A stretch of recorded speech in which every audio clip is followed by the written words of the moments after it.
Welcome, everybody. Good evening, everyone. We were in a little bit of a panic. She was in a panic during the intro. First of all, I was cool as a cucumber. Let's put it that way. Mike McManus.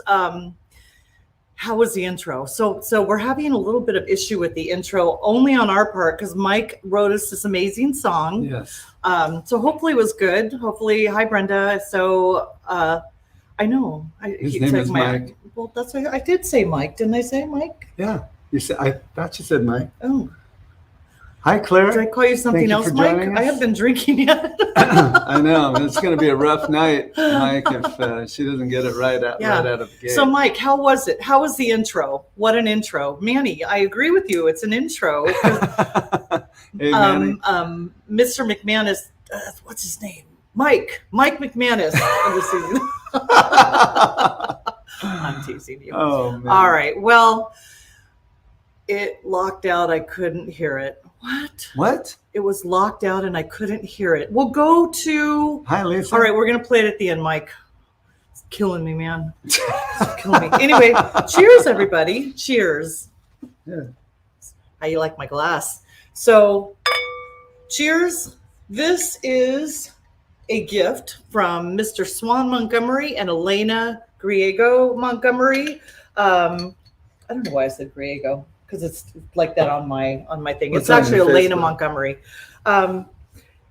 This is the most beautiful wine glass that the Montgomerys could have given me. Yeah. I love it. And is it plastic? No, it's glass. Oh, that's no good, guys. You like That's it? probably going to end up in pieces by the end of the week. Might, but okay, at least I'll enjoy it for a couple hours. Hey, It's usually the case with me for wine glasses. I enjoy them for a couple hours. Sal says better hosting through drinking. Well, it's definitely more entertaining for you guys. Lisa said she heard it and it sounded good. Okay. And that's a big glass. It is a big glass. Cheers, everybody. Yeah. Cheers. Thank you, Elena. I know Elena picked this out for me because she just knows that I need to put an entire wine bottle into a glass. So now, if that thing's completely full, stay tuned, guys, because it's going to get real interesting near the end here. I'm here for your entertainment, everybody. I'm here for your entertainment. I'm here for you. Oh, man. So today is... Hey, Sean. Thanks for joining us. Hi, Sean. Today is Wednesday, August 11th, 2021. Yeah. And welcome to WAW, the show where important topics of the day are largely ignored. And foolishness reigns supreme. And we're here to ask the eternal question. What's happening? And also the question of why is your phone volume still on? I know, because Elena's probably getting mad at me. That's a reminder to both of us. Oh, she's showing me food. Okay, so I'm turning my phone volume off. Okay, guys. So what is happening? Today is the 25th official episode of WAW, World According to Woot. Mm-hmm. And we have a special guest on tonight. Her name is Michelle Tyler, and she is with the well-known band Mirage, which is a tribute to Fleetwood Mac. Yeah. They were on World's Greatest Tributes. Yeah. And we've known Michelle, 20-something years. Not 20. Well, no, we have. I feel like we have, because I met her. I met her at the beginning of dating you, and we have been together for 26 years. So, yeah, but I've only been in Zeppigan for 20 years, so it had to be within 20 years. I'd say probably more like 18, 19. Hi, Claire. Hi, Rick. Hey, Rick. Thanks for joining us. Michelle. Yes. Hi, Eileen. Yes, Eileen. Let's see. And so let's bring everybody up to speed as far as what's going on this weekend with gigs. It's gonna be another tough one, guys. Friday night, TLR at Rock and Brews. So we got two shows, one at 8, one at 10. Absolutely free. You can go in, have a great meal. They've got a full service bar. That's Friday night, the 13th. And then the very next morning, Led Zepp again at the swap meet, the Santa Fe Springs swap meet. And when he says morning, he means morning. I mean morning, guys. I'm setting up at 8:30 in the morning. I'll say dawn, but I want to say another word because my mom is my Facebook friend. Please. Crack of dawn. Hey, Sammy. Please refrain from any profanity. I don't want to hear it crack from of your mom dawn later. Okay, so yeah, Led Zeppelin will be doing 3 sets from noon till 5 o'clock. Yep. I think the admission is $2. $2 to get into the swap meet. And you can shop. You can. It's a win-win. So we have a set that runs from noon to 1, 2 to 3, and then 4 to 5. So in between there, you can go and do a little bit of shopping. Yep. But that's this weekend. So we got TLR Friday night. The very next morning. Friday night where? Friday night at Rock and Brews. Rock and Brews. Free show. Free show. Saturday. Almost free show. $2 to get in. And then right after I play with Led Zeppelin, getting in our car, heading right over that's to what Rock we do. and Brews to play night 2 with TLR. That's what we do. It's going to be pretty crazy. Yeah, and I'm gonna have to make money for the weekend for us again at Rock and Brews because that's what I do. Let's hope that she does, guys. Let's hope that she does. I've been on a winning streak, so I think my luck is. I'm on a thin rope right now, but yeah, we'll see. I have a system. I feel like I have a system, but everybody does. Yeah. But I feel like I really do. I feel like I know when to leave, when to play, when to go. Yeah, and your car needs wings, Claire says. It does need wings, man, or we right, need wings. Right. Hey, Donald. Something like that. Hi, Paul. Thanks for joining us. Hi, Sammy. So TLR Friday night, Led Zeppelin Saturday afternoon. Yeah. TLR Saturday night. Yeah. And then if I make it through that on Sunday, I'm going to start. Are we going to church on Sunday? I believe so. We are going to do church on Sunday morning. No, Sunday though, I'm going to start my new tribute band to Jackson Browne. It's going to be called Running on Empty because I will be at that point. Yeah. Either that or an Elton John tribute and call it I'm Still Standing. I'm still standing. Hey, Dave.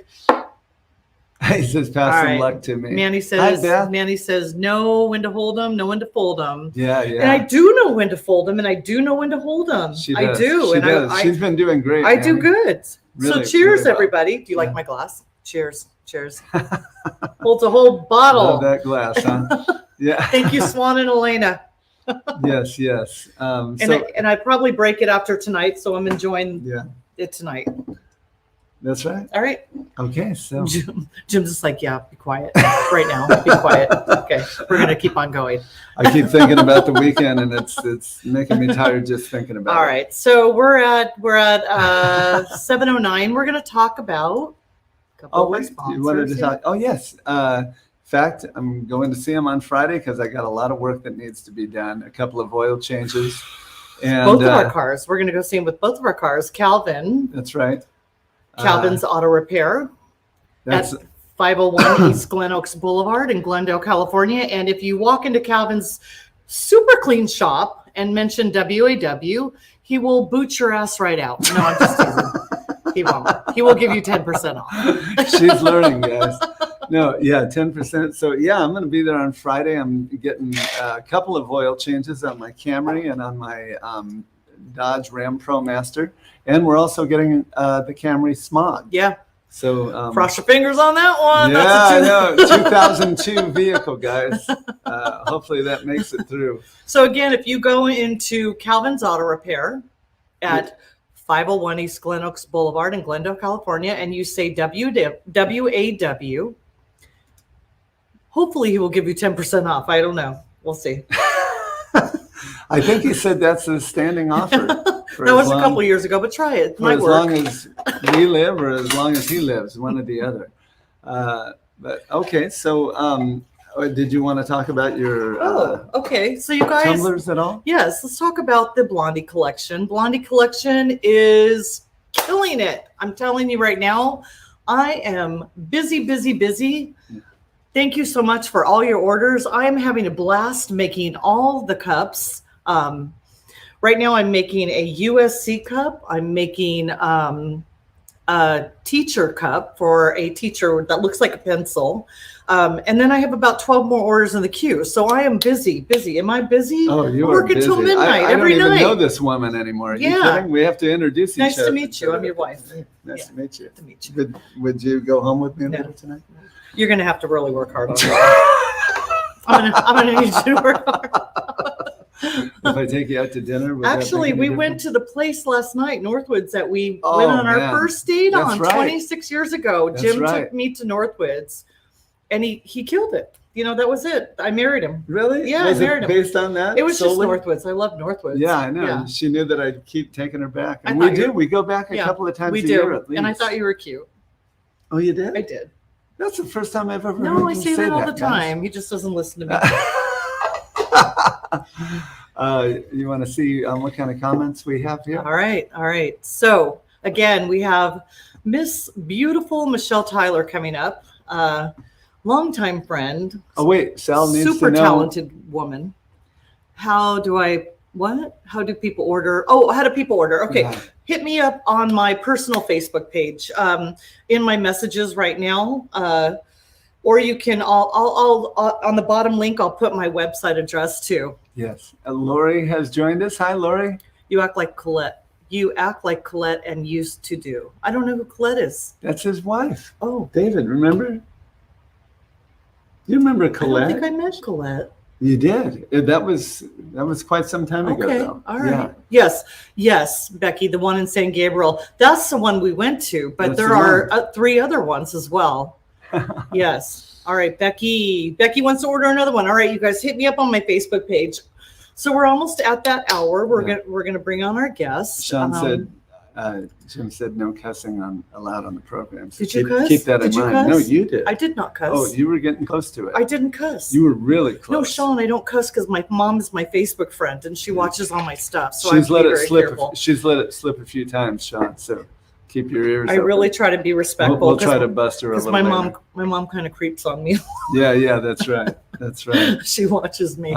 Okay, so I think we're just about there. Ready to bring on our very special guest. Yes. If you guys are familiar with Fleetwood Mac, then no doubt you've seen the stellar tribute to Fleetwood Mac at Mirage, and that means you've seen our special guest, Michelle, many times, I'm sure, because they are an incredible band. Incredible. We love to go see them. I mean, you whenever feel we can. like you're seeing Fleetwood Mac. And I think Stevie Nicks even said after seeing her that she can replace her anytime, right? Yeah. Yeah, I think she said that. That's All a right. pretty high compliment. Yeah. So, but don't take our word for it. If you haven't seen the group, we're going to show you a little bit because seeing is believing. Yeah. All right. Go ahead and roll the tape, Roscoe. Go.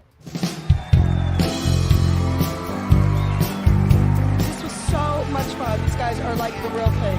Yeah, it was awesome. It's like we were at a real Fleetwood Mac concert. It was really cool.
The look, the sound, especially Stevie, she was incredible.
lot of skill, a lot of talent, a lot of love.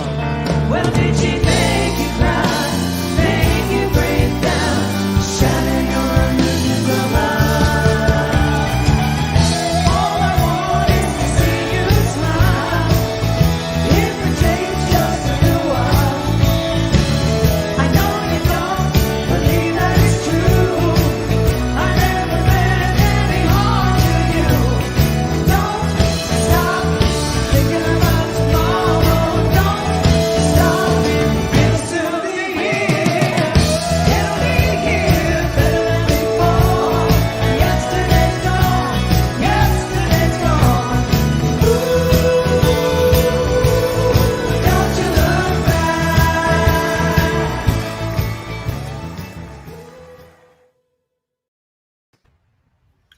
And Wow. there she is. Hi, welcome, Michelle. Magically Welcome. appears. Thanks. First of all, you just look absolutely beautiful. Your background is absolutely stunning. And this is your home. Your home is beautiful. Yeah, Wow. I'm lucky. I'm very fortunate. Very lucky. I don't know if you heard me, but when the promo video was going on, I was harmonizing a little bit. I hope you didn't hear me. If it says if you didn't hear, you didn't hear me yelling at my cats. Yeah. And the cats were starting to fight. And they were like, "Rah!" I'm like, oh my God. So I Yeah, of course. They start barking. The dogs always start barking when we don't want them to. But welcome, Michelle. We are so happy to have you on. We are so blessed to have you on. And again, I was harmonizing to the promo video. So if anyone heard, I'm sorry. It was just me. I was Yeah, I the don't only one think that had to suffer through that. I was trying to see. So if you ever need a background singer, I feel like I might be able to do it. Keep her way in the back. You got the right hair. You got the right color there. You need to keep her way in the back. Yeah, I know. We're talking maybe like a few blocks away. If In you the can. parking lot, maybe. So welcome. I've Welcome. heard you sing. I've heard you sing. I know you can do it. Yeah. So thanks for being with us. Yeah, thank you. So I guess we'll jump right into it. Let's start off from when you were a wee little one. Where were you born and raised, Michelle? I'm a California, Los Angeles native. Wow. Okay. really? That's interesting. I'm one of those rare 800 million people that live here now, but I'm one of the original probably 5 million people that were born here. And never left. Never left. I'm one of those. I'm one of those. Yeah. In the Yeah. city, literally in the city of Los Angeles, or was In it the the city. valley? In the Wow. city. You know that big hospital where it's not a hospital anymore, but you're driving by on the 101 heading towards downtown, and there's a big, it says the Dream Center. That big building that says Dream Center up there. That used to be Queen of Angels Hospital. Oh, wow. Oh, Okay. wow. I didn't Okay. know that. Okay. So I'm going to ask you real fast, Michelle. Can you see the comments? I have them up. Are you able to see the comments? Yeah, I can see them over on the. So jump in if you see a comment that you want. We'll kind of post some, that they come through pretty quickly. So we'll try and catch them all. But yeah, we'll.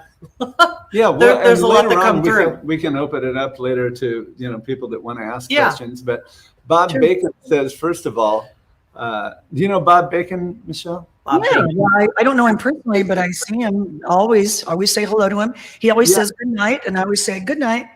Yeah. He says right out of the gate, thank you, Michelle, Bob, and White Rose for living room concerts. Yeah. And we love those too. We actually followed those, and those were so amazing to watch while we were all shut down and secluded. Yeah. Yes, it was amazing. Especially, I love the Beatles show. That was awesome. Yeah, we did 3 of those, and Bob, he cracks the whip. He made me learn 50 Beatles songs. Did he really? Wow. Over three episodes. Yeah, we did so many, and he makes me learn all those McCartney lines. Oh yeah, no, those are some great bass lines on that show. Oh, I love it. Well, growing up, Michelle, did you always have aspirations to be in entertainment business? I didn't until I was about 14. I'm dating myself now, I guess, but I don't care. When I heard Grace Slick and Janis Joplin, I just went, whoa, because prior to that, I mean, there were a lot of, great, folk and, beautiful, singers. But when I heard that, I just went, wow, now that speaks to me. Mm-hmm. Great. Yeah. So we have a question. Should we jump to this right now? No, we're gonna. Okay. We're gonna hold this question, Lori, but we're gonna address your question. But I just happened to think, if you're friends with Michelle on Facebook, there's a great picture with her and Davy Jones from the Monkees. Can you tell people about the story behind that? Because when we were out to dinner one night, you told us, and that was a great story. I remember that. That's this is right. a great story, Yes. guys. If you like the Monkees. Yeah. Well, it was. I remember the date. It was April 15th, 1967. And I was a big Monkees fan, as were my two girlfriends. And this was before, of course, internet or any of that stuff that you could actually look anything up. And I don't even know how I did this, but I sleuthed it through 16 magazine, Tiger Beat, et cetera, and was reading different things like Davey moved into his new digs off the Sunset Strip. And I'm like, oh, okay, note that. And then the next month, the next magazine, Davey lives, just a block off of La Cienega. I mean, they were actually saying stuff like that. And so I kind of, and I said, I think I kind of pinpointed where he might be, but I wasn't exactly sure. So I got my mom and my sister-in-law to drive me and my two friends down to Holloway Drive. And we started knocking on doors. Is there a guy named Davy Jones living around here? Somebody says, I think he lives across the street. It's like, wow, okay.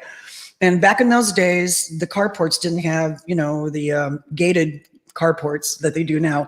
And we just went down there and we waited like for 4 hours. And pretty soon my mom's like, we gotta go. It's late. And he comes pulling in. And of course we, absconded, we were like jumped on him, and got our pictures taken. And so That is amazing that you were able to. Yeah. And then all the way home, every couple minutes we would just be, the three girls in the back seat would just go, But the really funny thing is I ran into him not very long before he died. He did a show at the Canyon Club. Oh, okay. And this was, maybe 7-8 years ago. And of course I got to go backstage and I walked up to him because he wouldn't know me, and I walked up and I go, Davy Jones, I met you when I was 14 in your carport on Holloway Drive. And he was like, oh, because he didn't even know where he lived probably.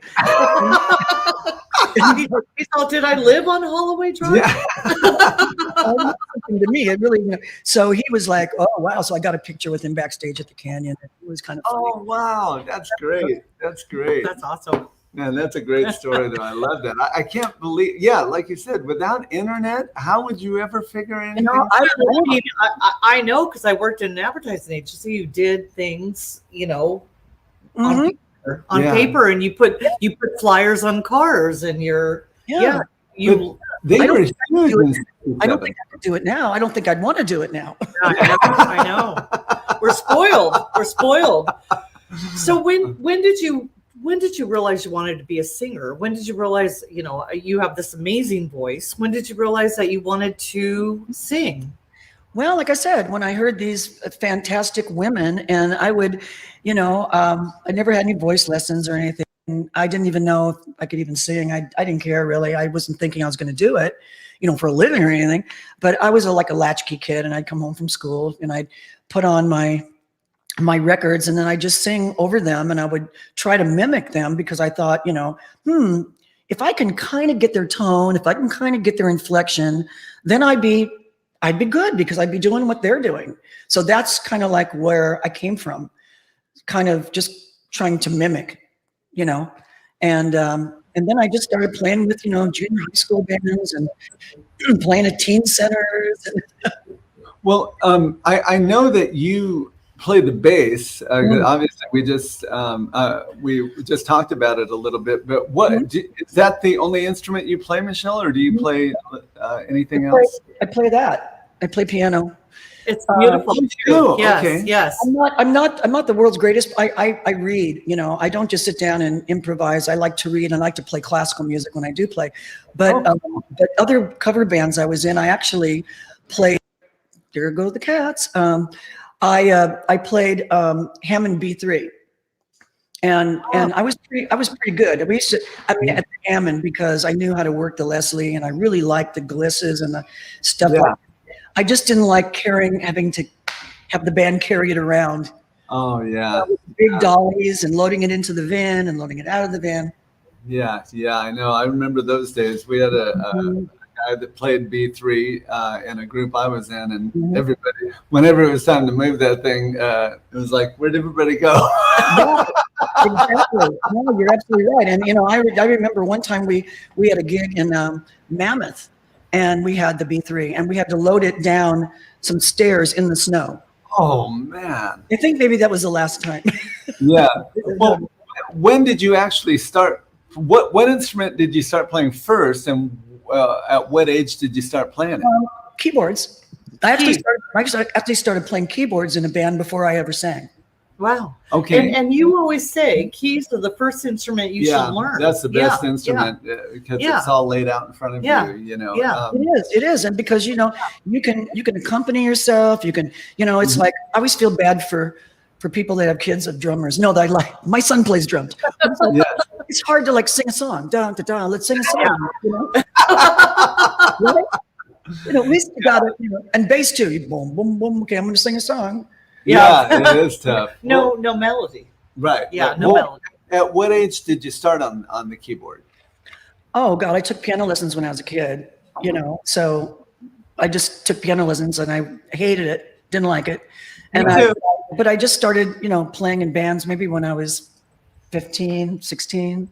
Okay. But I didn't really sing. I didn't really sing much until I got the nerve. Well, when did you pick up on the bass? When did I pick up the bass? I've been on the bass maybe about 10 years now. Only 10 years? Yeah. Oh, that's great. That is really great. I think that's a long time. Yeah, I mean, but I mean, you know, I mean. Well, I'm getting better on the bass because lately Bob and I have been doing a lot of duos and trio shows. And it's like, you know, I don't use any charts. I don't use any notes. I memorize. I know. I just do it, and I put it all here because I don't have to think about the singing part because that just comes. So I can just think about the bass. So I don't. It's not quite like doing that, you know. Sure. Yeah. Mm-hmm.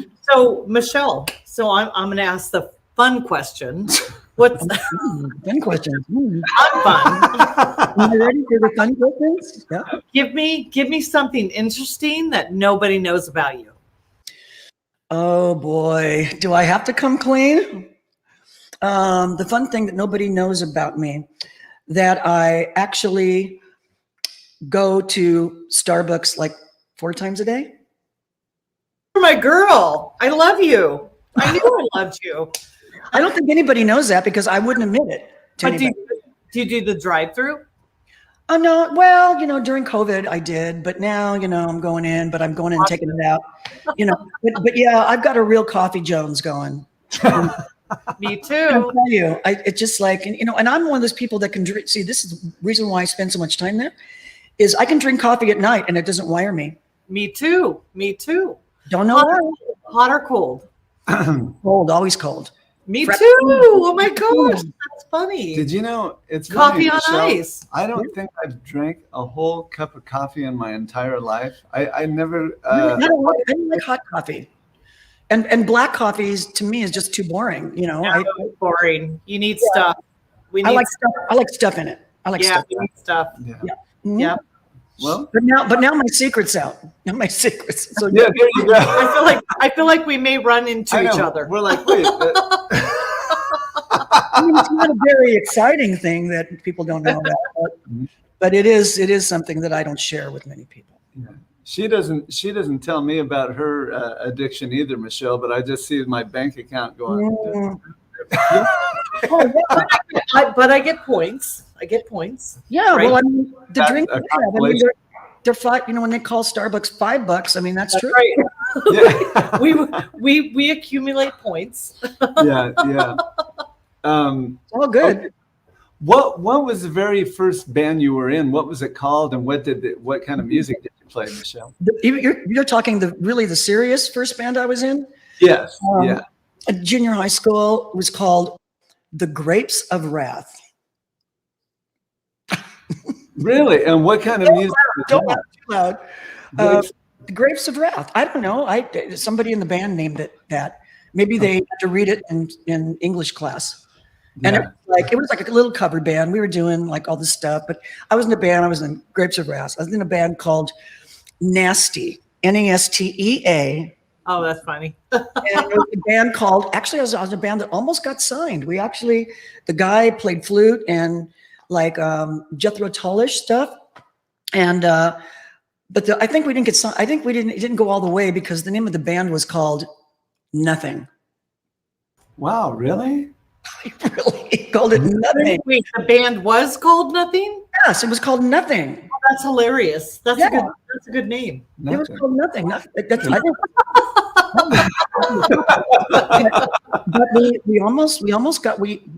we got the contract, and everybody in the band's going, sign it. We want it, you know. And he was the guy that wrote all the songs, of course. So he's the one that, you know, his ass was on the line because he's the one who make the money. And he took it to a lawyer, and the lawyer looked at it and said, oh my God, this deal will keep you locked up for like 5 years. You're never going to be able to do anything else. It sucks. Oh, man. Woo, you know. But Lori Hoffman says Seinfeld was about nothing, and look how big they were. Seinfeld was about nothing. Yeah, that's true. But when the name of the band is Nothing, Nothing. Like, well, I mean, you know what? If it's a good band, doesn't matter, right? Yeah. I guess, you know. I mean, then it was good. We had a band called, we were trying to think of names, you know, and we're like, okay, let's see. Got to think of something really unique that nobody else has. So we're like trying to put together names. We're like, you know, something like, you know how it's like Pink Floyd. It's like, what does that mean? Pink and Floyd. You take two names and you put them together and you come up with something cool. I know. So all of a sudden we're sitting in here and I came up with Salamander Crossing. And I went, oh, I kind of like that. Salamander Crossing. Don't know what it means, but I kind of like it. Guess what? There's a band called that. Wow. Really? On the East Coast. Salamander Crossing. Well, I'll tell you, Michelle, she was so buried in the sticks when I first met her. I had to say, because I caught her making a few gaffes, and I said, listen, before you embarrass yourself any further, Led Zeppelin, Jethro Tull, Pink Floyd, and Lynyrd Skynyrd are bands. They're not people. Pretty good since then. Yeah. I'm a work in progress. Yeah. It's true, you know, but it just goes to show you that I think every name has been taken. I think that, you know, you're right. it'd be hard to find a new name. I did come up with a good one recently. I was talking to a few of my friends. We're all, you know, in our 50s, a couple in our 60s. So I said, how about this, guys? Given our advanced age, why don't we call the band Dr. Depends and the Incontinence? Oh. Do you think that would fly? I like it. And you can all be wearing Depends. I see. You'd all be wearing Depends, but you'd be standing on a map of the United States, and it'd be like Incontinence. Right? A map of the world. And you'd be like, everybody's in a different country. There you go. Incontinence. This is crazy. Yeah.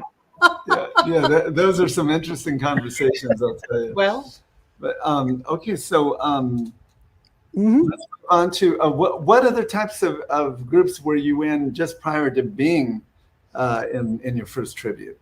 You mean just prior to the tribute?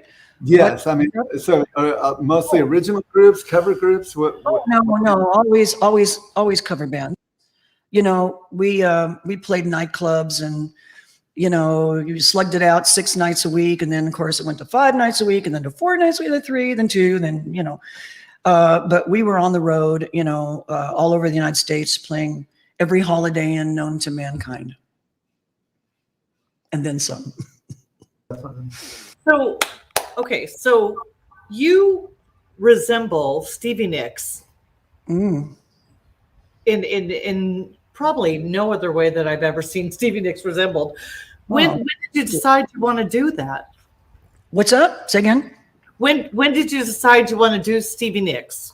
Well, Bob and I were getting really tired of playing in the bars and being liquor salesmen and playing those long nights, you know, to 3 businessmen on a Thursday night.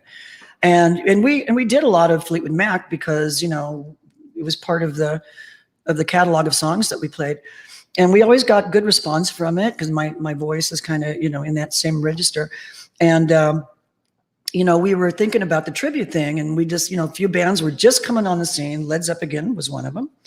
And I believe there was another Eagles band and, of course, Beatle bands. But there weren't many tributes. It really wasn't, it was just starting to kind of gel a little bit. And I said, why don't maybe we should look at this tribute thing. And so Bob goes, yeah, maybe. I said, we could do a show. We could probably make more money. We could do like a 90-minute show, give it all we got, and rather than just slugging it out in the bars. And so then we had to figure out, well, who we're going to do a tribute to. And, you know, the first person I thought of was Grace Slick, because she was like my muse. And it's like, okay, once you get past, I mean, I knew her catalog, but once you get past White Rabbit and Somebody to Love and maybe a couple others, what are you going to do for 90 minutes that everybody's going to know, you know, realistic. Yeah. And I didn't have the voice for Linda Ronstadt and, you know, whatever. And so I said, you know, every time we do the Stevie Nicks stuff, you know, people really respond to that. And I really liked doing it. I mean, I was a big fan. And so we said, well, let's do it. But then we put it together, and we were going to do a Fleetwood Mac tribute. And then I said, too hard. Five people, 5 distinct people. You know, if we do Stevie in her solo career, which is you know, is legitimate because she had a solo career. Right. I said, you just have to have me, and then people in the back, you know, can be interchangeable if we need subs, whatever. Sure. And so that's what we did with Belladonna for like 18 years. We still do Belladonna from time to time. Okay. Well, you just mentioned your admiration of Grace Slick. Bob Bacon had mentioned this earlier.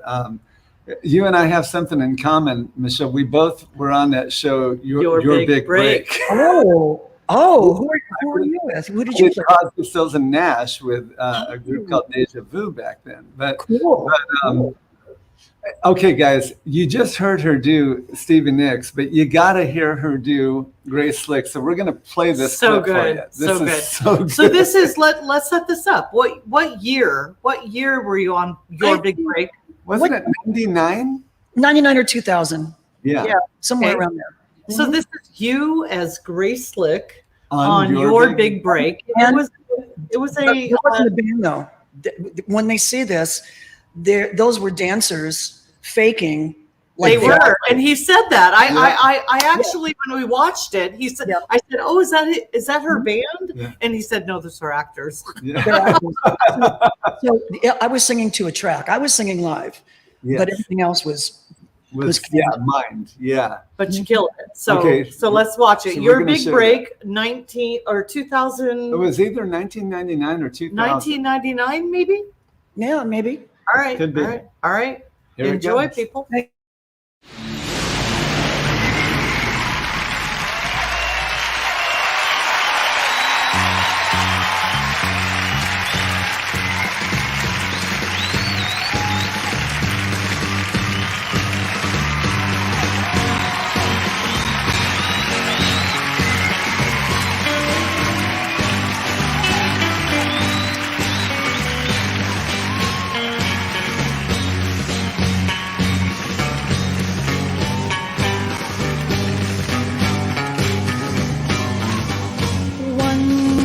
Makes you larger, and one pill makes you small, and the ones that mother gives you don't do anything at all. Go ask Alice,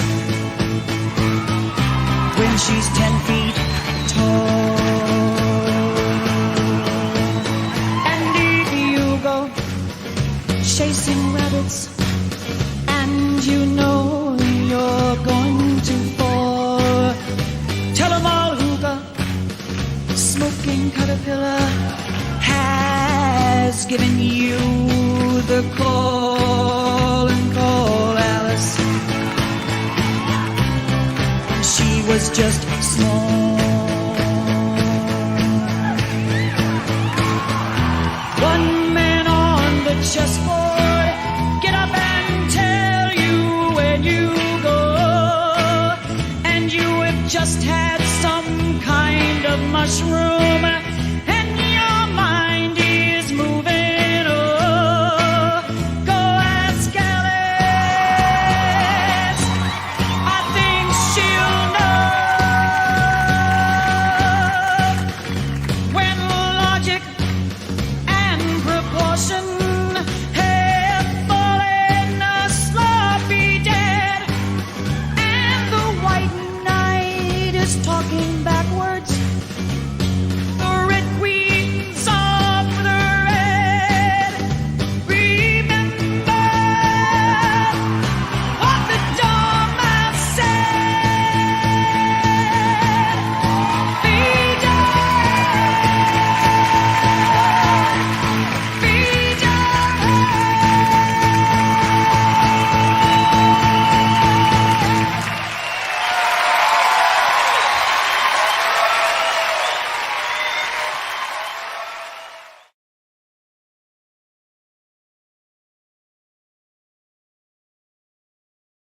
We're here. We are. That was Wow. that's spot on. I mean, Thank you. Well, that was really really special for me because White Rabbit was the first song I ever sang in front of an audience. When I really? was, and admittedly, it was awful. Because that's a really hard song to sing. No, it really is a hard song to sing. You know, it steps up, steps up, steps up, steps up. You know, you have to sing it with a lot of power and a full voice. And you know, I wanted to sing it. I really made it like my goal. Like, you know, I'm going to sing the song and I'm going to sing it good. You know, and I just sang it for like years and years and years. So this was like a full circle to me. To be able to do that, to be able to do that song on yeah. that was I mean, it was so good. It was so good. I mean, yeah, you sounded exactly so good. like her. Exactly like her. That's it. You know. So, what was the outcome of your big breaks? Because I know. How did you do on that show? You know, it was like, you know, they had a studio audience who voted, and like on a Tuesday afternoon, and they do bring in like a lot of people, like a Rena audience kind of thing, and they vote. So I think a lot of the people, they didn't even know who my character was, to be honest, but I never even thought that I was a contender. I just wanted to do it. You know, I was on with Frank Sinatra doing New York, and, you know, I mean, I'm like, okay, he's going to win. And he won. He's the one who won. but when I did my bit, and then I was the last one on, and I walked off the stage, I mean, all the production people were going, "You nailed it. I think you're going to win. I think you're going to win." And for about 5 minutes, I went, "Oh, maybe I'm going to win." But Frank Sinatra won. But he was really good. Everybody was good. No, on our show, it was a Reba McEntire tribute that won. Yeah, no, Martina McBride. Yeah. Oh, what's that? Martina McBride. Oh, yes. I remember. Yeah. Yes. Just like I remember Holloway Drive. I've got a really good memory. Yeah. I remember yesterday. I remember 20 years ago. Yeah. Right. Well, okay. So we know that you and Bob put Belladonna together. Yeah. And I remember seeing the group, you know, in the 2000s. That's right. How did it That's morph right. into Mirage? How did that come about, you know, starting off of that? Yeah. Well, we were on Your Big Break as Belladonna, and that was a great experience. That was really meaningful to us. We met a lot of, you know, you and everybody else, you know, Katie, Daryl, and everybody, and that was fantastic. And then she came to me and she said, "Man, we want to do a Fleetwood Mac, and you know, our AXSTV audience, we do well with Fleetwood Mac with their videos and stuff. And have you ever thought of doing a Fleetwood Mac? And I said, yeah, we have, it just, I haven't really put it together yet. And then she said, well, let me know if you do, kind of thing. And so we put it together really quick. Wow. And it was great. We got to be on one of the seasons. I forget which season it was. You probably know better than I do. Yeah. So what is your first? What was the Fleetwood Mac? I'm trying to think what season that was. Was that the third season? So I mean, the third. What was it? Still Roxy? Were at the Roxy or were you at the Whiskey? No, it was at the Whiskey. I know what year it was. It was 2015. Okay, so that was at the Whiskey. Yeah. Probably That's season 3 or 4. Mm-hmm. Yeah. Because I know we went to one of the first couple shows at the Roxy. I think Belladonna was on 3, and I think Mirage was maybe on 5. Okay, 5. All right. Okay. That's what I'm thinking. Now, how was your experience on the show? Anything World's happened Greatest Tribute that you remember and you said, "Oh man, that was either really great or that was really terrible"? Yeah, it was frightening because it was live. That's always frightening when something is live. Because it's it's out there with all the warts and everything. But the shawl changes and the quick change is really hard. As you know, the Whiskey's got that really narrow stairway that goes up, and after the break, I changed into complete change and everything, and I had to come flying down the stairs. And I remember we did Talk to Me. I come run down the stairs, boom, grab the microphone, and just in time.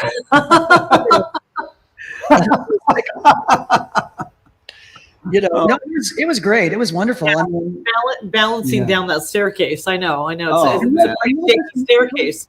those are some rickety stairs too. There are some rickety stairs, Oh, but yeah. they have some history. Yeah. They are. Think of the great people that walk down those stairs, right? Oh, man. Can you imagine? Oh, yeah, no, it's just cool. That was quite an experience. That was really great, and we met so many great people, and of course they've had, and you've been instrumental in it, Brenda, in putting together reunions with all the bands, and hoping that they'll continue to do that. We will, hopefully 2022 we'll continue that. Yeah, Mhm. I tried to talk him into 2021, but It wasn't happening. I'm just hoping that we continue on with all our gigs. Yeah. We will. I know We things will. are getting crazy right now. Yeah. Mhm. Well, they're getting crazy again. Yeah, that's what I'm Yeah. saying. We may be relegated to Netflix and popcorn after a while. Musicians are struggling. It's a hard time. I'll be now. back. I'll be back doing the paint by numbers. I've got like 20 of them. I'm telling you, I was watching yours. Aside you painting, me building miniature houses, I think Yeah. that was our year. Yeah, but we found things to do with ourselves, right? We Oh, did. yeah. We really did. Yeah. Yeah, absolutely. They kept saying we need to flatten the curve. The only thing I was concerned about was flattening the curve of my meeting so much. I was flattening the sofa every day.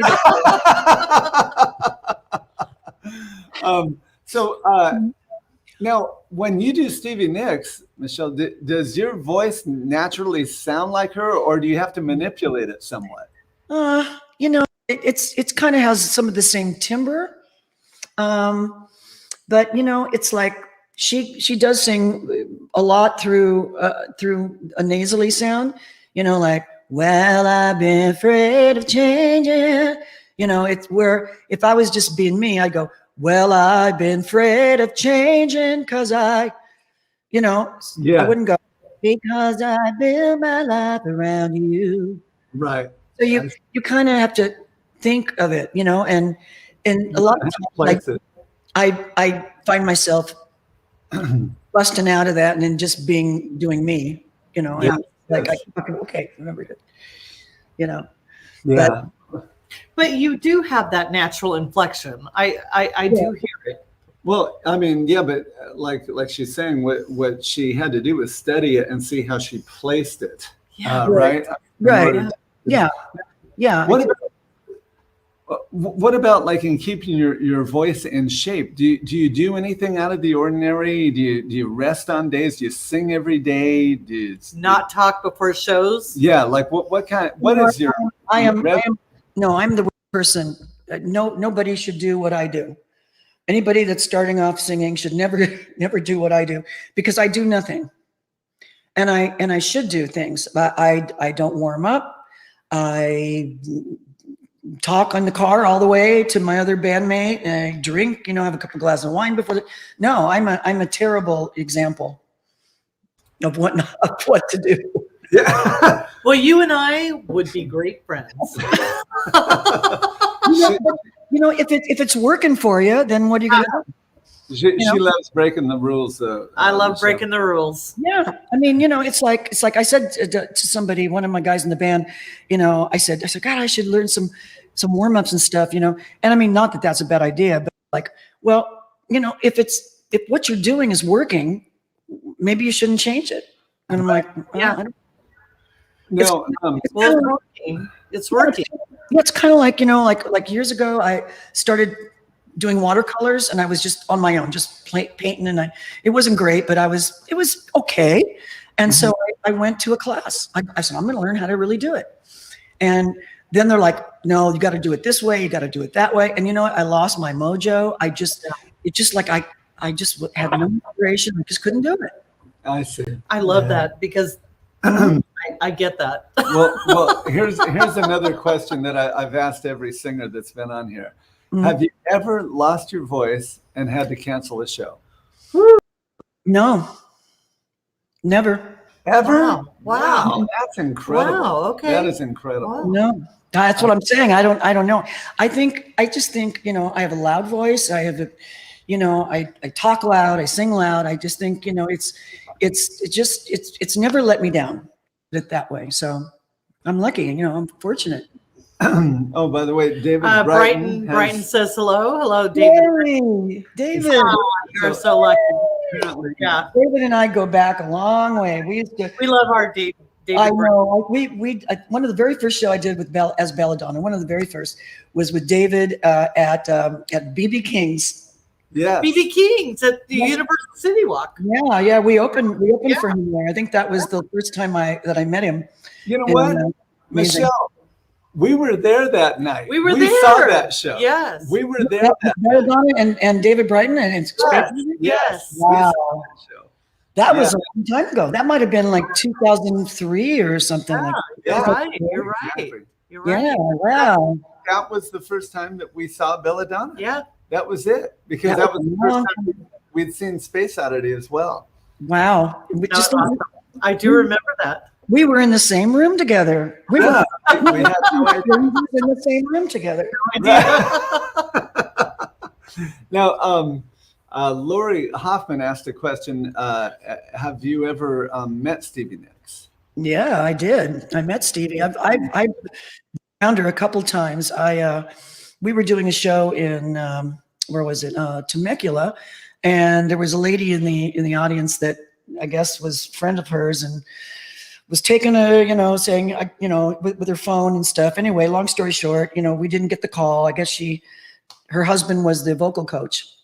And so after the show, she put us in touch with the management, and Bob and I were invited. Yeah, there we are, right there. We were invited up to Reno, where she was doing one of her solo shows. And I went backstage, and this was about maybe 4 weeks after. And I walked up to her and I said, "Hey, Stevie." I go, "Hi, I'm Michelle Tyler. I think you might have heard me over a cell phone." I didn't know what to say to her. And she turns around, she puts her arms on my shoulders, she kind of draws me in, and she goes, "Oh my God, we tried to get that call through. I kept telling her, run over there, run over there." And I said, if I would have known a bigger name on the other line, believe me, And then she just laughed, and I said, it probably didn't sound very good on a cell phone, but we really try to do a very respectful tribute to you. I just want you to know that. And she said, "No, you sounded great. In fact," she goes, "let me know anytime you want to take over, because I've about had it." And I just laughed. I went, and then just a few years ago, because we play in Arizona a lot, and over the years, I've become friends with her cousin on her dad's side, with Minette Nicks.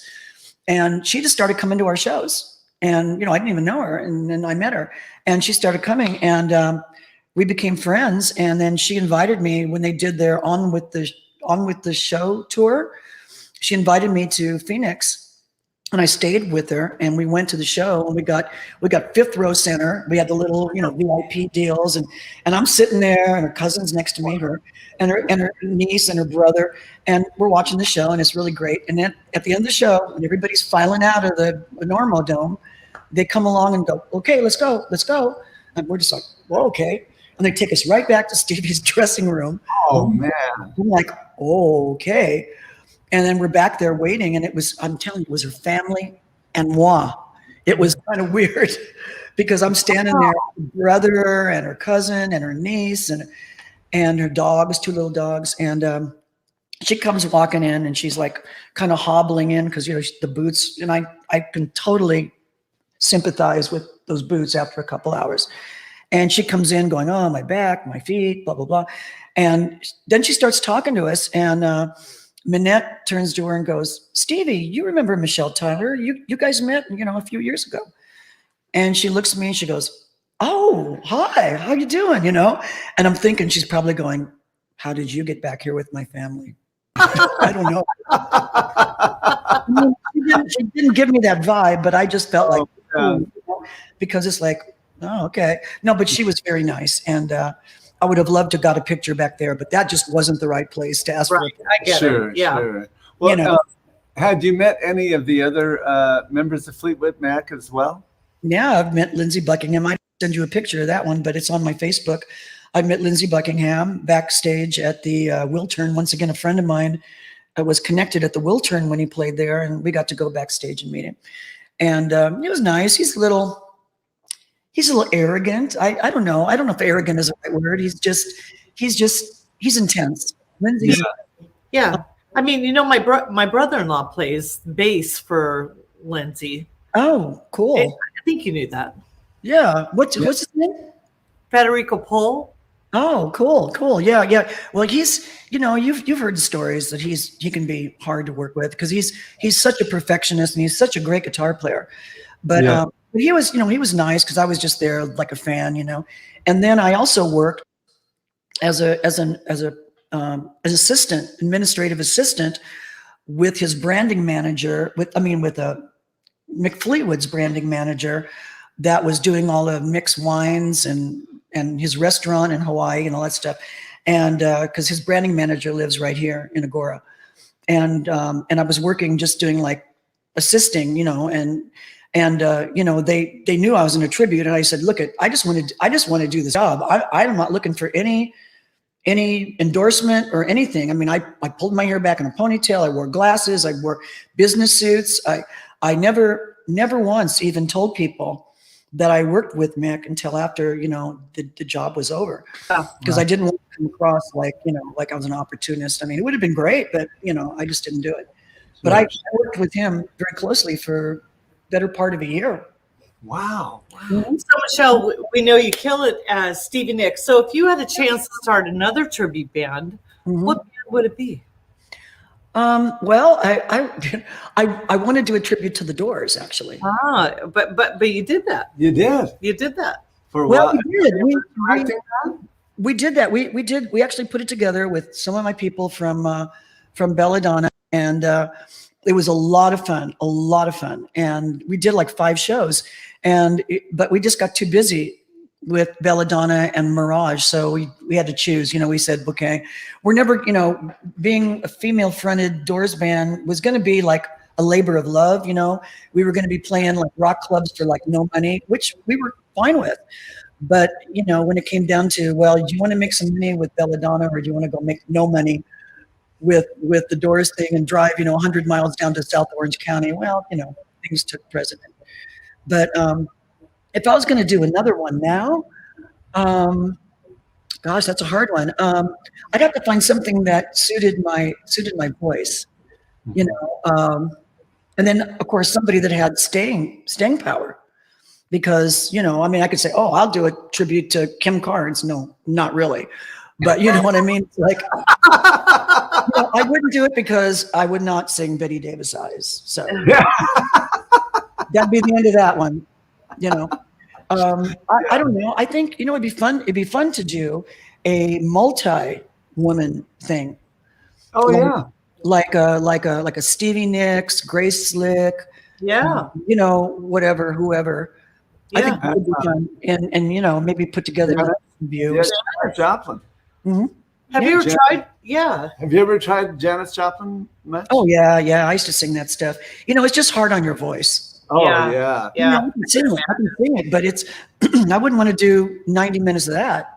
I know. No, it's kind of like when we were talking to Brad Ford from Fortunate Son. Doing Hagen's. Yelling the whole time. I mean, for 90 minutes to 2 hours, that guy is just, blowing the back wall off the place.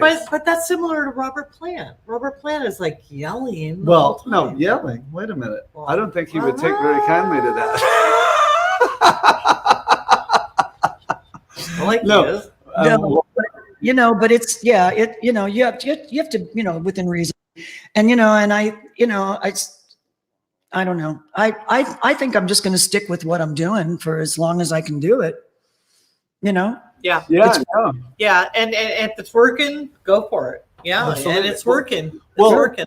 We have a little clip of you doing the Doors, but also the White Rose. A little clip of you guys doing some Beatles. What you did during COVID, which was Would you mind if we showed people a little taste of that?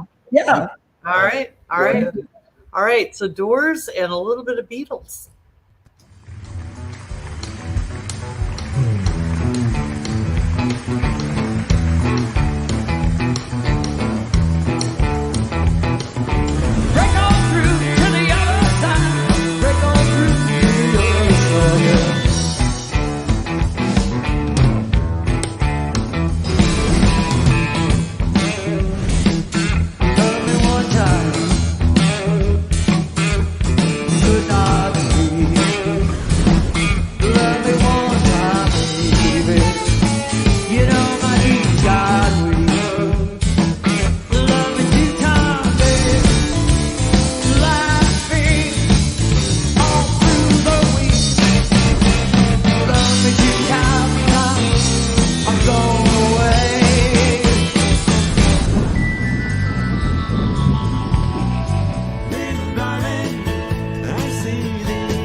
Yay! Oh, that was so good. Awesome.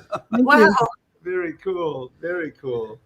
Bob and I, we love playing together. We love, Bob's such a great guitar player, and he plays a lot of things. He plays bass, he plays guitar, he plays piano, he plays a lot of things, and so he keeps me on my toes. When we work out these songs and stuff. But it's great. I mean, I love playing Beatles because as you know, Jim, as a bass player, McCartney had some of the best bass lines ever. He did. It's funny, Michelle, that the only band that I know more material from is the Beatles, because I played in a Beatles group for like 5 years. And that was your first band. First tribute, and I know about 160 Beatle tunes. Wow! So we loved your White Rose. Yeah, White we Rose loved was that. cool. That was so cool. cool. Thank you for that. Yeah, it's fun. Yeah, that was during COVID, so we loved connecting with you on that. Thank you. Yeah, we do. We still play. We do a lot of duo. We just did one on Sunday, and we got one coming up this next Sunday. And, you know, so in between doing the Mirage stuff, we try to keep busy.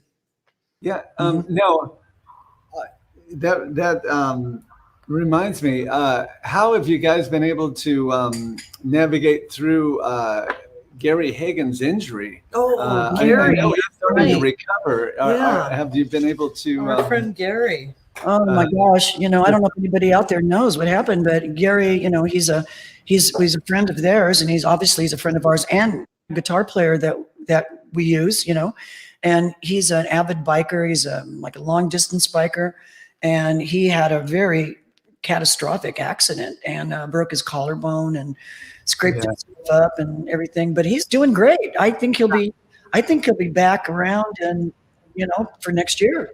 Yeah. Oh, good. Yeah. And he's playing. Is he playing? Well, not yet. Not He's yet. not Not playing yet. yet. Okay. No, he's not playing now. So, so with doing a band like once again, having 5 different people that each person has to play a part, I have to have a deep bench. I try to, you know, use a core of people, but Sure. you know how it is. You just, because you have to sub out sometimes. A lot of times. Yeah, and a Yeah. lot more than I care to, but but yeah, I know. Gara and I played together in the long run for about Years ago. I think it was about 7 years together we played. And But it was- he just popped early in. 2000s. what's that? I said, Gary just popped in. He says, I'll be back soon. We'll Oh, be there back we go. soon. We Yeah, miss you, yeah. Gary. I want to give you a big hug, Gary. Aw, we love you, Gary. Yeah. We love Gary. It's- He's a whole lot of fun. Yeah, he is. And a Elena great says, hi, you guys. Hello, Elena. Hi, Michelle. Yeah. Oh, and also Lisa says we are a Huge fan of White Rose. too. We love. I have to tell you, we loved White Rose. We did. Yeah. It was really fun. Yeah. Yeah. Really nice. Yours says- Yep. Yeah. Oh, yeah. 8 8 years. so it was 8 years. Yeah, Okay. that's right. Gary Yeah. says 8 years. And we also did some Crosby, Stills, Nash and Young together over the years. It was That's right. a lot of fun. We've known Gary for many years. Excellent singer Yeah. and guitar player. Yeah. Yeah, great voice. I mean, what a powerful voice. Oh yeah, I know, and the range he's got is incredible, just incredible. Oh yeah, we've been missing him. So, you know, we'd be glad when he's back and Yeah. we can get going. I'm sure he's chomping at the bit. And he's saying that we've been doing a lot of shows since, you know, the floodgates have reopened. Yeah. He said, God, I've been watching this from the sidelines, and, you know, I really want to get back. And I'm like, oh yeah, I know. Yeah. So Elena has a Exactly. question. Elena has a question for you. Okay. Michelle, Landslide really written for Stevie for her father? Do you know this? No, it was not. I mean, from what I've read and from what I understand, she wrote that when her and Lindsey, before they were in Fleetwood Mac, and they were in Aspen, Colorado, and he was actually working with the Everly Brothers, and he was going to go on tour with the Everly Brothers, and she was just kind of in Aspen, kind of just stuck there. And, you know, well, he took off again, and she was looking at the snow, and she was thinking about her life and where her life was going, and, you know, where she was, and, you know, really poignant song for a woman, you know, at age like 22 to be singing such a retrospective song at that point in her life. Yeah. And, but when she did that one show that got on TV, where she says, "This is for you, Daddy," she dedicated it to him. So a lot of people, you know, and so she would always dedicate it to him when he was there. So a lot of people think that she wrote it for him, but from what I understand, it was not. Oh, I see. So But it could have been. It could have been. You know, it's very, you know, when we do that song, I'm telling you, that song, I see more people brought to tears with Landslide song. because everybody carries with it something. Either somebody is, you know, thinking about, you know, somebody they've lost, or their children growing up, or their parents, you know, getting older, or themselves getting older. So Right. it means something on so many levels to people. Yes, absolutely. Elena says, oh, okay. So Gary says it's killing me being on the sidelines. Man, I can't imagine, Gary. It's killing you, know, Gary. Michelle, we talked about, losing your voice and canceling a show. That happened. It almost happened to me one time. We were doing, it was at Glendora. You remember that outdoor festival at a church in Glendora? Oh, yeah, I do. We played there. That big thing. Yeah, that big. Yes. Yeah. Well, we were doing it with the Crosby, Stills, Nash and Young group. And I had completely lost my voice. I had no voice. And you're singing the high part, right? Yes, exactly. So I called Gare and I whispered to him, I said, "Can you sing Graham Nash for me tomorrow?" He came up there. I just played the keys. He sang all the stuff. It was like he had never stopped doing it. And it had been a couple of years since he had sang that stuff. Yeah. But he did an excellent job. So I didn't have to cancel, but. No, and he's also got a really natural built-in radar for harmony. Oh, it's like he just can jump in and he just hears the part. So we never have to, Yes, right. One day notice, yeah. Gary's right. That's right. It's funny when Gary and I were in the long run together, Michelle, that was the first time that I had ever been in any band, any vocal band, where every single member in the group knew every single harmony part to each song. I've never had that happen before or since. And Gary was part of that group, so he knows that was a very rare occurrence where we literally would switch parts with, "Hey, you know what? This isn't sounding right. You want to try that one, and I'll try this," and we would just switch right on the spot. Yeah, it was very such a rare occurrence, but it was a lot of fun. So Elena wants to know, what's your favorite Fleetwood Mac song? Oh gosh, I know it says hers is Gold Dust Woman. That people ask me that a lot, and honestly, that is really hard. I'm not just saying that. That is really hard because, there's certain ones I like singing more than others, but I really don't know if I have a actual favorite song, but I really always just love doing Silver Spring. That it just has a lot of meaning to me. That's just like a love unrequited song. I think every woman can hone in on the one that got away. Oh yeah. And you're just kind of like, you can be my Silver Spring. You could be everything to me, but why do you love her? Why are you telling me this? Basically what. Yeah. And it starts off real sweet and it gets angry. Sure. At least the emotional. I mean, the words aren't angry, but there's a lot of emotion in it. Sure. David Brighton says Silver Spring might be her best song. Yeah, I think so. I love that song. I think it's a good song. Yeah, it's a great song. What is the most challenging song? I mean, from a range perspective, that you have to sing in the group. So anything where it's like, oh man, that high note, I don't know about that tonight. Is there any song like that in the catalog? Luckily, all this stuff is fairly easy for me to sing. It's kind of in a lower. I mean, we don't lower any of the keys, but it's just it's in a comfort zone that I can sing in, so it's not too bad on any particular night. But yeah, there's certain peaks and valleys. I would say the end of Rhiannon, where it really gets going, where she's jumps like an octave and she's like, that sometimes can come along as I go into my Janis Joplin at that moment. Oh yeah. Whether I want to or not, I just kind of. Becky says, "I love you, Michelle Tyler." And a lot of people feel that way. A lot of people feel that way. Well. Yeah, Manny, so sweet. You got a lot of love coming to you, Michelle. People have been so kind to me, and so I'm telling you, that's the majority of the reason why I do this and why I would continue to do it. Yeah. Rick Thibodeau has joined us. Stand back. I was on the phone back, maybe Rick. I was on the phone with Rick for about 2 hours the other day. He says, "Stand back." Is that a tough one to sing? Maybe Rick thinks it is. If Rick thinks it is. No, well, no, I don't think so. Doesn't seem difficult. Maybe he thinks I sound difficult on it. So That sounds like a bad issue. He told me that he filled in for you guys the other day, and he says, I learned like 50 Eagles songs. And if anybody can do it, Rick can. Oh, yeah. Yeah, no, he I know. can. He did a great job. He did a great So job. Elena wants to know, do you know what Gold Dust Woman was written about? Yeah, from what I understand, this was before Fleetwood Mac really got into all the heavy drugs, before Stevie got into all the heavy drugs. But she was writing it thinking about the heavy drugs. Gold Dust Woman, take your silver spoon and dig your grave, was really talking about cocaine.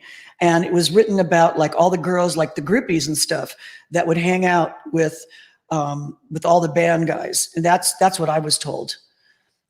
That's what it was about. Yeah. Okay. I mean, there's been a lot of stuff written, but I mean, you can go online and read like quotes where Stevie's actually talking about her songs, and that's kind of what she was saying.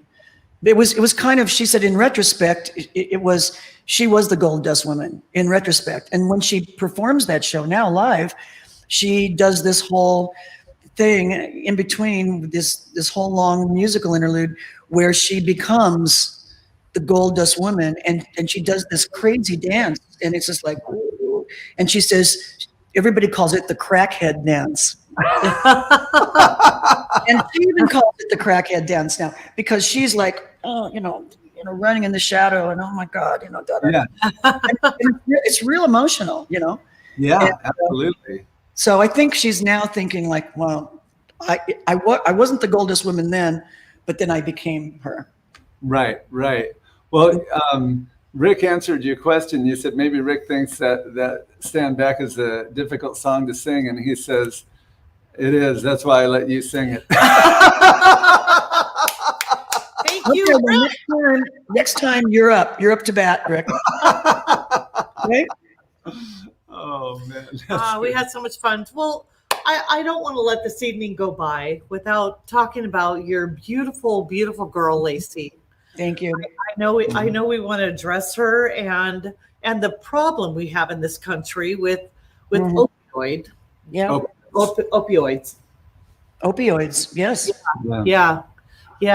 So tell us a little bit about her. I want to say I had the pleasure of meeting her. Yeah, we at both did. World's Greatest Tribute at the Whiskey. She was so beautiful and so embracing. She walked up to me. I did not know who she was, but she came up. She introduced herself. She was embracing. She was warm. Yes. I immediately loved her, and I feel so blessed that I got a chance to meet her and talk to her and know her for a minute. Yeah, because she was amazing. Yeah. She was amazing. She had a lot of talent. She had a lot of go for her. She was not only physically beautiful, but she was beautiful inside. She loved animals. She really took care of people. She took, and there's the thing, she took care of others, but she didn't take care of herself. And like a lot of kids right out of high school, started experimenting with drugs, led to one thing another. And before she knew it, she was deep into a opioid addiction. And of course, we tried everything. She went to many, many rehabs, which I don't have many good things to say about rehabs personally. I mean, I'm sure there are some really good ones, but I found that it was like a revolving door, and part of it was the insurance. She'd go in for 2 or 3 weeks, which really for an opiate addiction is not long enough. And they would put her in for 3 weeks and say, okay, your insurance has run out, and now beat it, go somewhere else, go home, go do whatever. And she'd be sober maybe a couple of months, 2, 3 months. She'd get triggered, hear a song, go to a place, see a person, and boom, off and running. And we told her many times, don't make us bury you, and she had so much going for her. Like I said, she was an amazing artist, and she was only barely 27. She was only like 27 for a month, and it was an accidental overdose. She was working for a veterinarian, and somebody had accidentally left out some fentanyl, and she didn't know it. She didn't know what I mean, she knew it was an opiate, but she didn't know how strong it was. And it was a total accident. And, you know, she did, you know, the tragedy and the saving grace at the same time. She was on life support for 5 days. I mean, she never took a breath. She never regained consciousness, and she was brain dead. So there was no disputing that. But we were able to find some organ recipients, and so we were able to donate 3 organs, and so she saved 3 people's lives. And that gives me that really gives me comfort. Yes, yes. It does, because, you know, that's what she would have wanted. She actually checked that box on her driver's license, and so I know, you know. Yeah, no, that's. Every parent out there who has kids, you know, knows that you know, it's just not enough to keep your eye on them. I mean, this is just such a sickness in our society.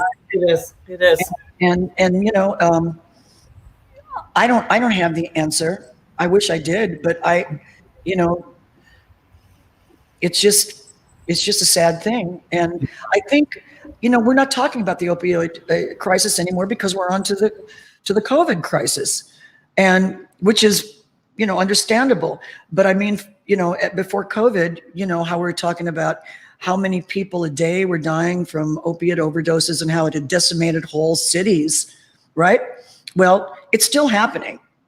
It hasn't gone away. It just kind of got put to the back burner. But I think what we need to pay attention to is that the distributors of opioids, right? The people who distribute these. Well, it's you know what? It started with pharma. It started with the doctors. Yeah. Right. That's where these kids got it. They got OxyContin. They got it out of not my medicine chest. I never had it, but they got it out of their parents' medicine chest, because the doctors were handing it out. You have a headache? Here's an OxyContin. Yeah. And you know, they got just as addicted to that as they did to heroin. So, you know, now they won't even, you know, if you go in and are having a surgery, if you're getting all your teeth pulled, you know that they won't give you that. They'll only maybe give you a little bit of Norco now. I mean, they were not going to give you any OxyContin. That's good. That's good. That they're handling it. Yeah, they're handling it. Well, she was beautiful. I remember her being warm and embracing, and I didn't know who she was, but she came up and introduced herself to me. No, I remember. And she was like, "Hi." You want to hear something? This is so. You know that video that you showed of our promo video. I didn't even realize this until after Lacey had passed away. The guy that edited that, where the people, I think there's a guy and a girl, and later you can go back and you can watch it and you can see. The guy and the girl are going, yeah, that was great. It was just like being in a real Fleetwood Mac concert, right? And they're talking. Lacey's in that shot. Oh, I love that. Wow. I love that. She's wearing like a cap pulled backwards, and she's got a printed tee on, and she turns around and like, I didn't even know that. And I was just like, I was watching that and I went, wow. Here she is. It was like she was sending me this gift, you know? She was proud of her mama. Yeah. She was. She was. She was. Proud of you. Yeah. So I always have that, you know? Yes. Yeah. No, she was great. But by the way, we have another good friend who was a previous guest that wanted to say hi. Artivin Saraf. If you don't recognize the name, it's Artie from the Foul Sport. Yeah. We interviewed him quite early on. Man, that was really interesting. Yeah, I watched that. Yeah, I watched. He does all those Monday night things. I watched him, and I mean, you talk about bass players slapping down the McCartney, right? Oh man, he's the man. He is the man when it comes to doing Paul McCartney. I mean, you know, he really. I've seen a lot of Beatle bands, and and they put the wig on and everything. But Artie not only can just take on the look, but he's got the moves. He's just like jumps under the skin. That's right. That's right. And to have learned how to play left-handed. Right, because he wasn't. That's right. He perfected the left-handed. That's commitment way beyond the color. Can you imagine play lefty. I just can't even imagine trying to do that. It would bend my brain completely. I know. I don't. Man, I think I would try it for about 5 minutes and say, "What's for dinner, honey?" Yeah, no, you get farther than me because I wouldn't even give 5 minutes. 5 minutes. Look at this beautiful little glass that I have. Oh, cheers, sister. Yeah. Oh, it's beautiful. It's gotta go this way. Wait a minute. Here, do it again. Beautiful. We're backwards. Yeah. There you go. Cheers. Wait. Cheers. Great, you're not sharing the Cheers. princess name.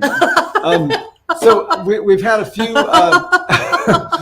We've had a few people asking, Michelle, when are you, your next local Next shows? show, Any next shows show. that you're excited about coming Next up show. here? We just did a bunch of them. We just did a bunch of shows.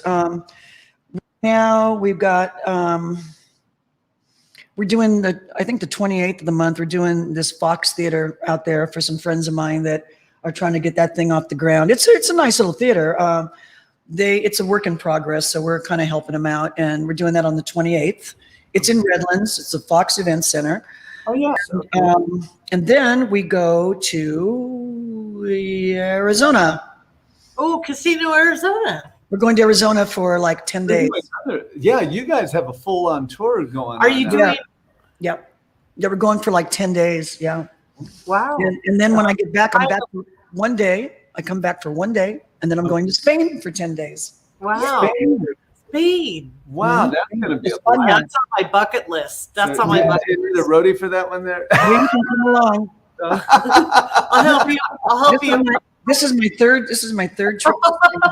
Oh man! Now is that going to be a vacation or are you going to? It's a vacation. Yeah. Yes, great, it's a great. vacation. Bob actually got some time off. Good. Okay. Bob Good. works for Warner Brothers, and you know you don't get any time off. Yeah, Yeah. absolutely. Yeah.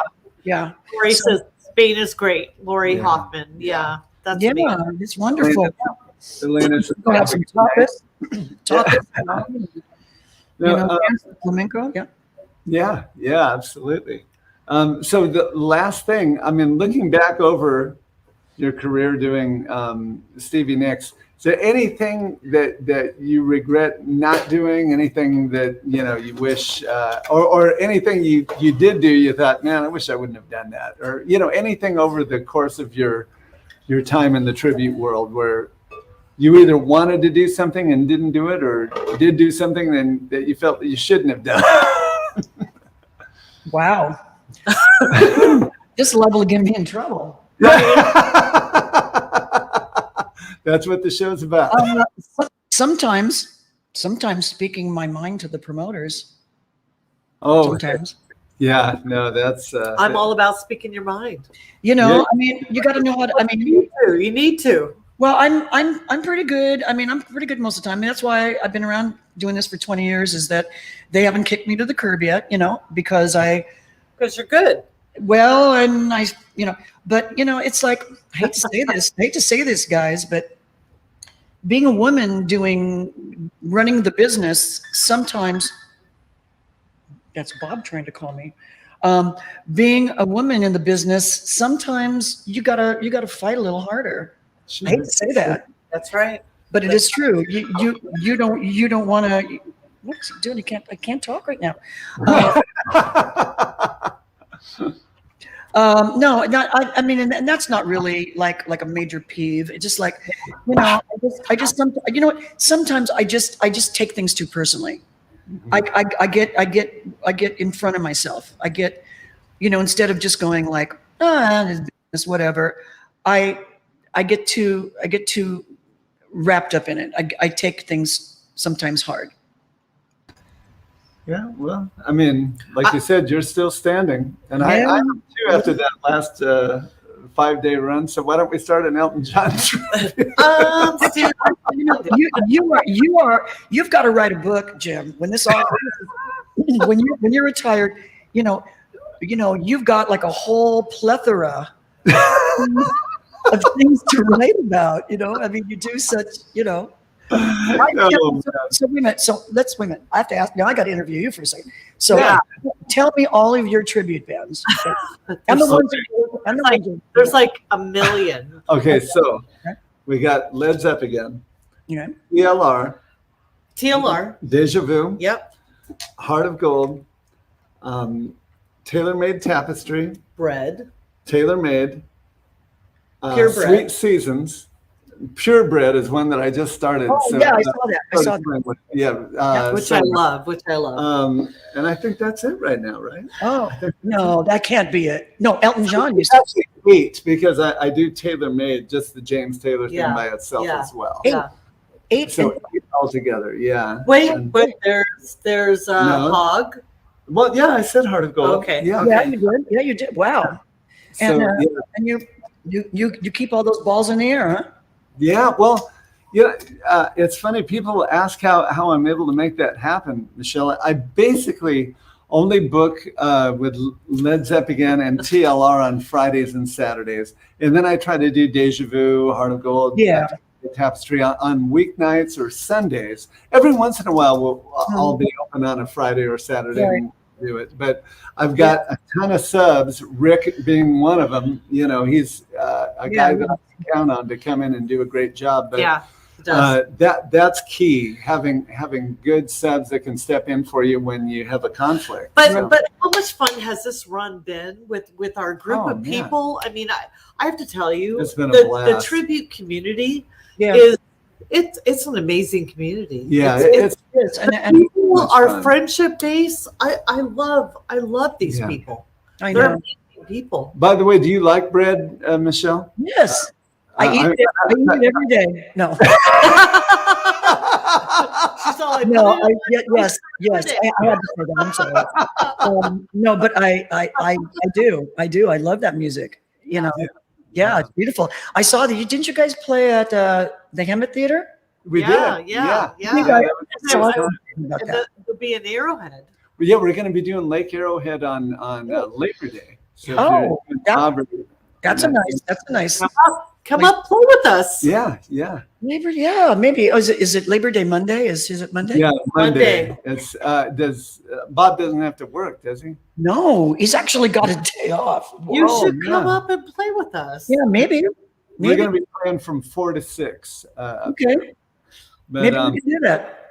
yeah, I'm having a lot of fun learning that stuff. I'll get all the information from you, and maybe we can come up there. It's beautiful up there. Oh, it's yeah, so nice, absolutely. So nice. Yeah. Well, we can't thank you enough for being Thank you with us, so much. Michelle. That Yeah, was such a fun night. Such so a much fun night. fun. Well, thank you for having me on, and thank you to all the wonderful people and friends and people that have tuned in. And you guys are just fun. You guys are just, I have to say that I've known these two for a long time, and I got to tell you, I always tell Blondie this. Jim, it just is the happiest guy I've ever known. I tell her all the time, I go, does he ever get mad? And I said, Well, no. I have to tell you, no, he has his moments, but for the most part, He's human. He's a human being.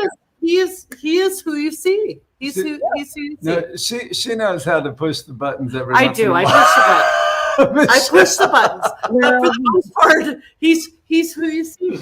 He's who you see. Yeah. No, he's- but you're just smiling. There's certain people that when you're just around them, they bring you up. Yeah. They bring you up, and that's. Thank you, Michelle. we love you so much. Oh, I yeah. appreciate you saying Awesome. that. I love you too. Well, so maybe we can go grab something to eat later. Yeah, have some more wine. Have you had dinner? Wine? Yeah. Let's meet. We'll text you afterwards. Okay.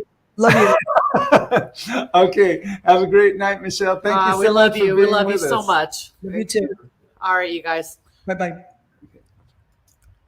All right, you guys. So That fun was- night, that right? was a blast. Yeah, Super that was so fun. much fun. Yeah.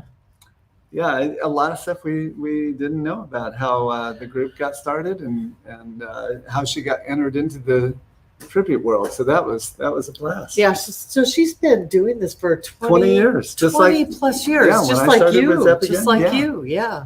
So we had Mary Palmer join us. A few others. Let's see. Who else? So had come on? let's Mary Palmer David. loves David, bread. thank you, David. We love you, David. So Yeah, Mary, you have to come out and see us at Lake Arrowhead on Labor Day. You'll have a blast doing that. Thanks for joining us, Lori, Becky, of course, GH, Gary Hagen. Thank you guys. Rick Such a good Thibodeau. night. Thanks, Such a good night. for David Brighton. Yeah, Manny. We appreciate you Gary, guys clicking on and joining us. Yeah, thank you, Rick. Thank you so much. We had such a good night. Love you too, Gary. Have a great night. And this weekend, guys, TLR, Friday night, Rock and Brews. We start at 8 o'clock. 8 o'clock. Free show. I'll be there, but I won't be there. She'll be playing I'll be in the slots. casino. So find me at Wheel of Fortune, Miss Kitty, or Buffalo. Those There are you my go. 3 machines. And then Saturday afternoon, Led Zepp again, 3 hours of Led Zeppelin classics between noon and 5 o'clock. And then later that night, Saturday night, be back at Rock and Brews with TLR. 2 nights. So thank you so much, Michelle Tyler. We love you so much. Yes. You are so talented. Yes. and We are thank- so blessed to even call you a friend. Yes, So absolutely. we And thanks love you. to We everyone love who you. joined us for this special guest. And we're going to be back next week with Masha McSorley from The Ragdolls. Oh, and she's this going to have a band few is of her good. friends with her. Yeah, So it's going to be a blast. So until then, God bless you. Keep on rocking in the free world. and We'll be back to ask the eternal question, what's what's happening? All right, guys. Have a great night, guys, and we'll see you next week. It's